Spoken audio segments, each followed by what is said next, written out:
Hi hello ನಮಸ್ತೆ ಗೆಳೆಯರೆ, ನಿಮ್ಮ ಅಗ್ರಿಟೆಕ್ ಕನ್ನಡ ಚಾನಲ್ಗೆ ಸ್ವಾಗತ. ಇಂದಿನ ಮಾಹಿತಿ ಬಂದು ಏನಪ್ಪ ಅಂತ ಹೇಳಿದ್ರೆ, ಪ್ರತಿ ಟೈಮು ನಿಮಗೆ ತರಕಾರಿ ಬೆಳೆಗಳ ಬಗ್ಗೆ ಮತ್ತು ಕೆಲವೊಂದು ಹೂವಿನ ಬೆಳೆಗಳ ಬಗ್ಗೆ ಮಾತ್ರ ವಿಡಿಯೋ ಇರ್ತಾ ಇತ್ತು. ಮತ್ತೊಂದು ವಿಶೇಷವಾಗಿರುವಂಥ ಸಂಚಿಕೆ ಇದು. ಯಾಕಪ್ಪ ಅಂತ ಹೇಳಿದ್ರೆ, ಇಂಥ ಕಂಟೆಂಟು ನನ್ನ ಚಾನಲಲ್ಲಿ ಇದೇ ಫಸ್ಟ್ ಟೈಮ್ ಕೊಡ್ತಾ ಇರೋದು.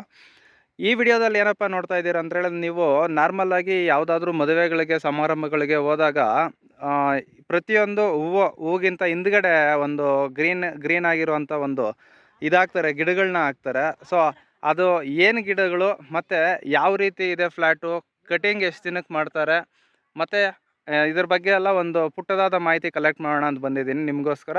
ಸೊ ವಿಡಿಯೋ ಇಂಟ್ರೆಸ್ಟಿಂಗ್ ಆಗಿರುತ್ತೆ, ದಯವಿಟ್ಟು ಪೂರ್ತಿ ವಿಡಿಯೋ ನೋಡಿ. ಇನ್ನಷ್ಟು ಲೈಕ್ಸು ಶೇರ್ಸು ಮಾಡ್ತಾ ಒಂದು ಸ್ವಲ್ಪ ಸಪೋರ್ಟ್ ಮಾಡಿ ಅಂತ ಹೇಳ್ತಾ ವಿಡಿಯೋ ಸ್ಟಾರ್ಟ್ ಮಾಡೋಣ. ಬಾಬು ಅಪ್ಪೇ ನಮಸ್ಕಾರ, ನಿನ್ನ ಹೆಸರು ಮತ್ತು ಯಾವ ಊರು ಇದು ಅಂತ ಹೇಳು. ನನ್ನ ಹೆಸರು ಪವನ್ ಅಣ್ಣ, ಕೋಟೂರಾಗಿರೋದು. ಕೋಟೂರಾಗ? ಈ ಕೋಟೂರು ಎಲ್ಲಿ ಬರೋದು ಇದು? ಕೋಟೂರು ಯಾವ ಇದಕ್ಕೆ ಸೇರ್ತದೆ ಇದು? ಹೊಸಕೋಟೆ ತಾಲೂಕು. ಹೊಸಕೋಟೆ ತಾಲೂಕಲ್ಲಿ. ಹೊಸಕೋಟೆ ತಾಲೂಕು ಕೋಟೂರು ಅನ್ನೋ ಗ್ರಾಮದಲ್ಲಿ ಇದ್ದೀರಿ ಸ್ನೇಹಿತರೆ. ಇವತ್ತು ಇದು ಒಂದು ಸ್ವಲ್ಪ ಡಿಫ್ರೆಂಟಾಗಿ, ಯಾಕಂತ ಹೇಳಿದ್ರೆ ಬೆಂಗಳೂರಿಗೆ ನಾವು ಲೋಡ್ ಆಗ್ತಾಯಿದ್ರು. ಸೊ ಡಿಫ್ರೆಂಟಾಗಿ ಕಾಣಿಸ್ತಾ ಇತ್ತಲ್ಲ, ಸೊ ಇದ್ರ ಬಗ್ಗೆ ಒಂದು ಕಂಟೆಂಟ್ ಕೊಡೋಣ ಅಂತ ಬಂದೆ. ಸೊ ಇನ್ನಷ್ಟು ಮಾಹಿತಿ ಅವ್ರ ಹತ್ರ ತಗೊಳ್ಳೋಣ. ಇವಾಗ ಈ ಸಸಿಗಳು ಎಲ್ಲಿ ಸಿಗುತ್ತೆ ಅಂತ ಏನಾದರೂ ಹೇಳ್ತೀರಾ? ಬೀಜಗಳು ಅಂದರೆ ಇದರಲ್ಲೇ ಇದೆಯಾ? ಗಿಡದಲ್ಲೇ ತೋರಿಸಿ. ಗಿಡದಲ್ಲಿ ಇದು ಬೀಜಗಳು. ಹಾಂ, ಅದು ಓಪನ್ ಮಾಡಿ ತೋರಿಸ್ರಿ ಅಣ್ಣ. ಎಷ್ಟಿರ್ತದೆ ಒಂದರಲ್ಲೇ? ಒಂದು ಎರಡು ಇರ್ತದೆ. ಒಂದು ಬೀಜಕ್ಕೆ ಒಂದು ನಾರು. ಒಂದು ಬೀಜಕ್ಕೆ ಒಂದು ನಾರು ಬರುತ್ತೆ. ಇವಾಗ ಇದನ್ನ ಒಣಗಿಸ್ಬಿಟ್ಟು ಹಾಕಿದ್ರೆ ಗಿಡ ಭೂಮಿ ಮೇಲೆ ಹಂಗೆ ಹಾಕ್ಬಿಟ್ರೆ ಬಂದ್ಬಿಡ್ತದ? ಸ್ನೇಹಿತರೆ ಗಮನಿಸಿದ್ರಲ್ಲ, ಇದಕ್ಕೆ ಯಾವುದೇ ರೀತಿಯಾದ ಬಿತ್ತನೆ ಸಸಿಗಳೇನು ಅಷ್ಟೊಂದು ನೆಸೆಸಿಟಿ ಇರಲ್ಲ. ಇದನ್ನು ಸಸಿಗಳು ಮಾಡಿ ಮಾರ್ತಾರಂತೆ. ಸೊ ಇದರಲ್ಲೇ ಬಿಡುವಂಥ ಒಂದು ಕಾಯಿನ ತಗೊಂಡ್ರೆ ಅದರಲ್ಲಿರೋಂಥ ಬೀಜಗಳಲ್ಲೇ ಈ ಸಸಿ ಅನ್ನೋದು ಬರ್ತದೆ. ಇನ್ನು ಇದನ್ನು ಜಾಸ್ತಿ ನೀವು ಎಲ್ಲಿಗೆ ತಗೊಂಡು ಹೋಗ್ತೀರಾ ಮಾರ್ಕೆಟಿಂಗು? ಬೆಂಗಳೂರು ಮಾರ್ಕೆಟ್, ಆಂಧ್ರ ಬೇರೆ ಕಡೆಗೆಲ್ಲ ಹೋಗುತ್ತೆ, ತಮಿಳ್ನಾಡು, ಹೊಸೂರು. ಇವಾಗ ಈ ಒಂದು ಬೀಜ ಉಣಿದಾದ್ಮೇಲೆ ಸುಮಾರು ಎಷ್ಟು ದಿನಕ್ಕೆ ಗಿಡ ಅನ್ನೋದು 6 ತಿಂಗಳಿಗೆ ಕೊಯ್ಲಿಗೆ ಬರೋದು? 6 ತಿಂಗಳಿಗೆ ಬರುತ್ತೆ. ಮತ್ತೆ 6 ತಿಂಗಳಿಗೆ ಇಷ್ಟು ಬೆಳವಣಿಗೆ ಆಗೋಗುತ್ತಾ? ಸರಿ. ಇವಾಗ 6 ತಿಂಗಳು ಆದ್ಮೇಲೆ ಗಿಡ ಒಂದ್ಸಲಿ ಎಲ್ಲ ಬೇರೆ ಎಲ್ಲ ಚೆನ್ನಾಗಿ ಬಿಟ್ಬಿಡ್ತದೆ. ಆಮೇಲೆ ಎಷ್ಟು ದಿನಕ್ಕೆ ಬರ್ತದೆ? 6 ತಿಂಗಳಿಗೆ ಒಂದು ಕಟಿಂಗ್ ಸ್ಟಾರ್ಟ್ ಆಯ್ತು ಅಂದರೆ ಎಷ್ಟು ದಿನಕ್ಕೆ? ಆಮೇಲೆ 3 ತಿಂಗಳಿಗೆ ಒಂದ್ಸರ್ತಿ ಬರುತ್ತೆ. ಇನ್ನು ಮಾರ್ಕೆಟಿಂಗ್ ಬಂದು ಬೆಂಗಳೂರು ಮತ್ತು ಆಂಧ್ರ ಕಳಿಸ್ತೀರಾ?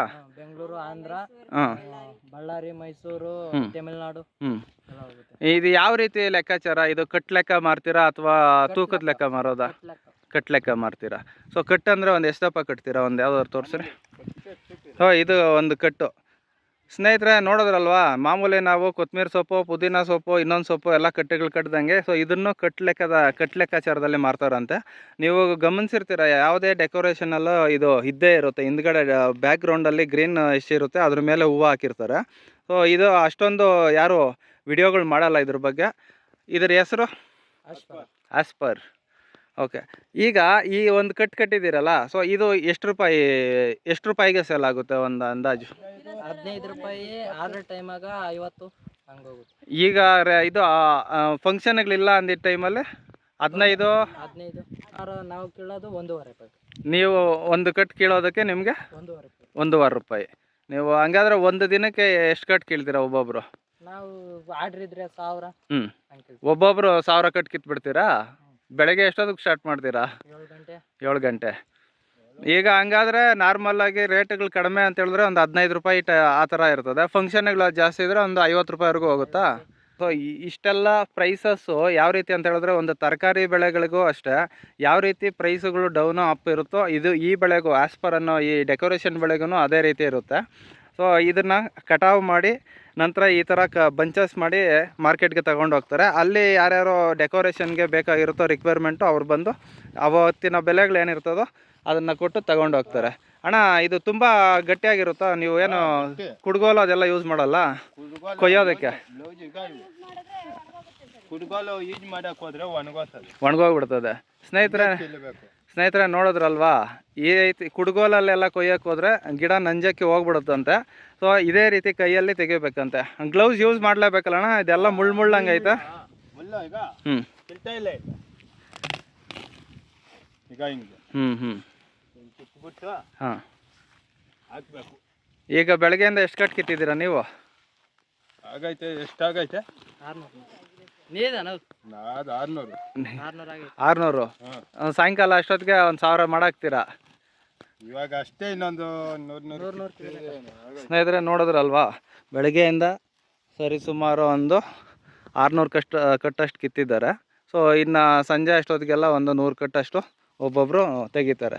ಸೊ ಒಂದು ಈಗ ನಿಮಗೆ ದಿನ ಕೆಲಸ ಇದ್ದೇ ಇರುತ್ತಾ? ಇದು ಡೈಲಿ ಇದ್ದೇ ಇರುತ್ತೆ. ಹಾಂ. ಮತ್ತು ಈಗ ಇದೆಲ್ಲ ಕ್ರಾಪ್ ಎಂಡ್ ಆದಮೇಲೆ ಮತ್ತೆ ಇನ್ನೊಂದು ಬೇರೆ ತೋಟ ನೀವು ಬರೀ ಇದು ಕಿತ್ತಿ ಮಾರೋ ಇದೇ ಕೆಲಸ? ಹ್ಞೂ, 1 hour ಮಾರ್ಕೊಂಬರ್ತಾರೆ. ಆಮೇಲೆ ಇನ್ನೇನು ಇದ್ರ ಮತ್ತೆ ಇದಕ್ಕೆ ಮದ್ದುಗಳೇನಾದ್ರು ಹೊಡಿಬೇಕಾ? ಎಷ್ಟು ದಿನಕ್ಕೆ ಒಂದ್ಸಲಿ ಹೊಡಿತಾರೆ? 15 ದಿವಸಕ್ಕೆ ಒಂದೊಂದು ಮದ್ದು. ಆಮೇಲೆ ಇದು ಗೊಬ್ಬರಗಳು ಹಾಕ್ಬೇಕು. ಗೊಬ್ಬರಗಳು ಮೂಟೆ ಗೊಬ್ಬರಗಳ ಫಸ್ಟ್ ಉಣೋವಾಗ ತಿಪ್ಪೆ ಗೊಬ್ಬರ ಏನಾದ್ರು ಹಾಕ್ತಾರಾ? ಅದು ಹಾಕ್ತಾರೆ, ಮಾಮೂಲಿ ಇದು ಹಾಕ್ತಾರೆ. 15 20 ಮತ್ತೆ ಮದ್ದುಗಳು 15 ದಿವಸಕ್ಕೆ ಒಂದ್ಸಲಿ ಗೊಬ್ಬರನ, ವಾರಕ್ಕೆ ಒಂದ್ಸಲಿ ಗೊಬ್ಬರನ? ಇವಾಗ ಒಂದು ಎಕರೆ ಇರ್ತದೆ ಅನ್ಕೊಳ್ಳಿ. 1 ಎಕರೆದಲ್ಲಿ ಒಂದು ಎಷ್ಟು ಕಟ್ಟು ಬರ್ಬೋದು ಇದು? 15ರಿಂದ 20 ಗಂಟೆ ಬರ್ತದೆ. 15ರಿಂದ 20 ಸಾವಿರ ಕಟ್ಟು ಬರುತ್ತಾ? ಹಾಂ. ಸೊ ಇದೆಲ್ಲ ಒಂದು ಪುಟ್ಟದಾದ ಮಾಹಿತಿ ಸ್ನೇಹಿತರೆ. ಯಾಕಂತ ಹೇಳಿದ್ರೆ ಇವ್ರು ಬಂದು ದಿನ ಹಾರ್ವೆಸ್ಟ್ ಮಾಡಿ ಮಾರ್ಕೆಟ್ಗೆ ಹಾಕೋರು ಅಷ್ಟೇ.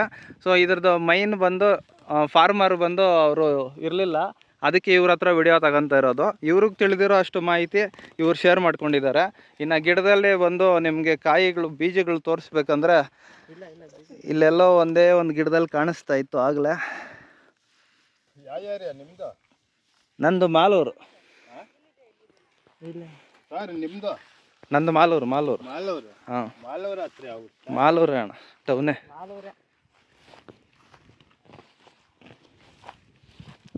ಇನ್ನು ಬೀಜಗಳನ್ನ ಗಮನಿಸೋದಾದರೆ ನೋಡ್ತಿರ್ಬೋದು ಸ್ನೇಹಿತರೆ, ಇದು ಚೆನ್ನಾಗಿ ಬಲ್ತಿರೋವಂಥ ಗಿಡಗಳಲ್ಲಿ ಈ ರೀತಿಯಲ್ಲಿ ಬೀಜಗಳು ಬಂದಿರ್ತದೆ. ಸೊ ಇದನ್ನೇ ತಗೊಂಡೋಗಿ ನಾಟಿ ಮಾಡಿದ್ರೇನೂ ಸಾಕು. ಇಲ್ಲಂತೇಳಿದ್ರೆ ಇದ್ರೊಳಗಡೆನೆ ಜಾಸ್ತಿ ದಿನ ಆದಮೇಲೆ ಏನಾಗುತ್ತೆ, ಗಡ್ಡೆ ಥರ ಬರ್ತಾ ಇರ್ತದೆ. ಹಾಂ, ಗಿಡ ಅದರಲ್ಲೇ ಬರ್ತದಲ್ಲ. ಅದರಲ್ಲೂ ಬರುತ್ತೆ, ಅಥವಾ ಈ ಬೀಜಗಳು ಹಾಕಿದ್ರೇನೂ ಬರುತ್ತೆ. ಹ್ಞೂ, ಮೂಟೆಯಲ್ಲಿ ಇಟ್ಟು ಹಾಂ.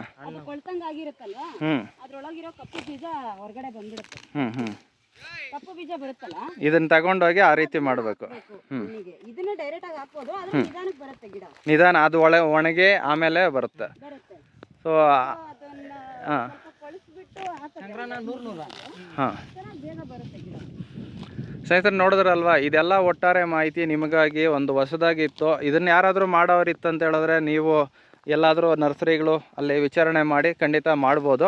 ಅಣ್ಣ ಈಗ ಒಂದ್ಸಲಿ ಉಣಿದಾದ್ಮೇಲೆ ಎಷ್ಟು ವರ್ಷಗಳಿರ್ತದೆ ಅಣ್ಣ ಇದು? ಏನು 20 ಏಂಡ್ಲು ಉಂಟುಂದ 20 ಸುಮಾರು 15ರಿಂದ 20 ವರ್ಷ ನೀವು ಕಟಾವು ಮಾಡ್ತಾ ಇದ್ರೆ ಬರ್ತಾನೆ ಇರುತ್ತಂತೆ ಸ್ನೇಹಿತರೆ. ಸೊ ಈ ಥರದ ಒಂದು ಕ್ರಾಪ್ಗಳನ್ನ ಮಾಡೋದ್ರಿಂದ ಏನಪ್ಪ ಅಂತ ಹೇಳಿದ್ರೆ ಪದೇ ಪದೇ ಉಳುಮೆ ಮಾಡಬೇಕು, ಇನ್ನೊಂದು ಮಾಡಬೇಕು ಅನ್ನೋ ಅವಶ್ಯಕತೆಗಳಿರೋದಿಲ್ಲ. ಸೊ ಇಷ್ಟೆಲ್ಲ ಮಾಹಿತಿ ನಿಮಗೋಸ್ಕರ ಹೊಸದಾಗಿತ್ತು ಮಾಹಿತಿ ಅಂತ ಹೇಳ್ಬಿಟ್ಟು ಹುಡ್ಕೊಂಬಂದು ಮಾಡ್ತಾ ಇದ್ದೀರಿ. ಸೊ ಬೇಡ ಅಂತ ಹೇಳಿದ್ರೆ ನೀವು ಬೇಕಾದರೆ ರಿಮೂವ್ ಮಾಡ್ಕೊಬೋದು, ಅಂದರೆ ಉತ್ತಿ ಒಣಗಿಸ್ಕೊಂಡು ಆಮೇಲೆ ಬೇಕಾದರೆ ಬೇರೆ ಬೆಳೆನೂ ಮಾಡ್ಬೋದು ಅಂತ. ಸೊ ಗಮನಿಸ್ಬೋದು, ಇಲ್ಲಿ ಸುತ್ತ ಇರೋದೆಲ್ಲ ಬಂದು ಬರೀ ಡೆಕೋರೇಷನ್ಗೆ ಸಂಬಂಧಪಟ್ಟದ್ದು. ಅಲ್ಲಿ ನೋಡ್ತಿರ್ಬೋದು ಒಂದು ಗ್ರೀನ್ ಇದು ಬ್ಲೂ ಕಲರ್ ಫ್ಲ್ಯಾಟು, ಅದು ಬಂದು ಡೆಕೋರೇಷನ್ ಹೂವು. ಮತ್ತು ಈ ಕಡೆ ನೋಡಿದ್ರೆ ಇದೆಲ್ಲ ಹ್ಯಾಸ್ಪರ್ ಫ್ಲ್ಯಾಟ್ಗಳ ಇರೋದಿಲ್ಲ, ಸುತ್ತಮುತ್ತ ಬರೀ ಡೆಕೋರೇಷನ್ಗೆ ಬಳಕೆ ಮಾಡುವಂಥ ಬೆಳೆಗಳನ್ನ ಮಾತ್ರ ಈ ಒಂದು ಏರಿಯಾದಲ್ಲಿ ಮಾಡ್ತಾರೆ. ಸೊ ಇಷ್ಟೆಲ್ಲ ಮಾಹಿತಿ ನಿಮಗೋಸ್ಕರ ಕೊಟ್ಟಿದ್ದೀನಿ. ವಿಡಿಯೋ ಇಷ್ಟ ಆಗಿದ್ರೆ ದಯವಿಟ್ಟು ಚಾನಲ್ನ ಸಬ್ಸ್ಕ್ರೈಬ್ ಮಾಡ್ಕೊಳ್ಳಿ. ಅಪ್ಪಿ ನಿನಗೆ ಗೊತ್ತಿರೋದನ್ನು ನೀನು ಹೇಳಿದೆ, ನಿನಗೂ ಒಂದು ಥ್ಯಾಂಕ್ಸ್ ನಮ್ಮ ಕಡೆಯಿಂದ. ಧನ್ಯವಾದಗಳು. ಶುಭ ದಿನ ಸ್ನೇಹಿತರೆ.